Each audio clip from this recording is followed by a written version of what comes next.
kulanti wacan oo wanaagsan daawadayaal meel walbo aad adduunka ka joogtaan iyo waqti walbo aadna daawanaysaan warbixinteena maanta waxaynu ku eegi doonaa mursal muuse oo oohin afka furtay kana maseeray safarkii nimcaan hilac ku tagay dalka Mareykanka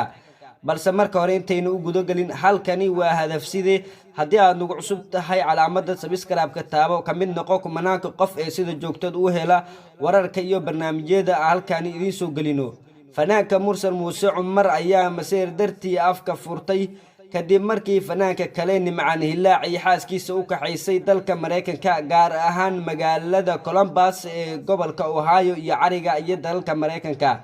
waxaana soo idlaaday maaweelintii waqtiga dheer qaadatay ee hodan cabdiraxmaan ku maaweelin jirtay odageeda mursal muuse iyada oo tiray dhowr mar u sheegtay inay u kaxayn doonto America maadaama ay haysato baasaboor Mareykan ah fanaankan oo dareenkiisa murugta xambaarsan muujinaya ayaa bartiisa Instagram-ka soo dhigay sawir isagoo ku soo dul qoray haw caroon waqtiga iyo waxa aad calaf ku weydo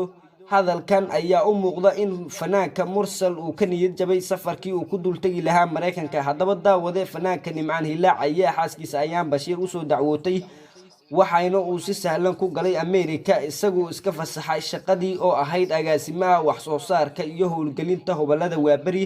waxaana dhowr cisho ka hor ku soo dhaweeyay magaalada Columbus dadweyne aad u fara badan oo ay horboodayeen Safiya Tusbo iyo Marwo ayaan bashiir oo ah xaaska nimcaan hilac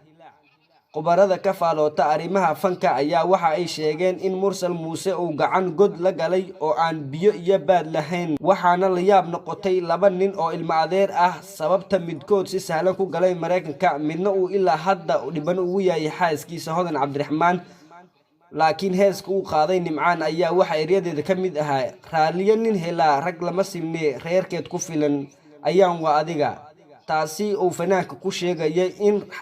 ninkii xaas raaliya hele uusan ragga kale la simeen haddaba daawadayaal hodan cabdiraxmaan ayaa mursal ka dhacday xaaskiisii hore ee qadar silimo mursal iyo khadra ayaa jaceylkoodii wax uu ku soo unkumay xidigaha geeska waxayna ay ahayn lamaane oo isku qanacsan balse marka ay muddo isqabeen ayaa mursal u been sheegay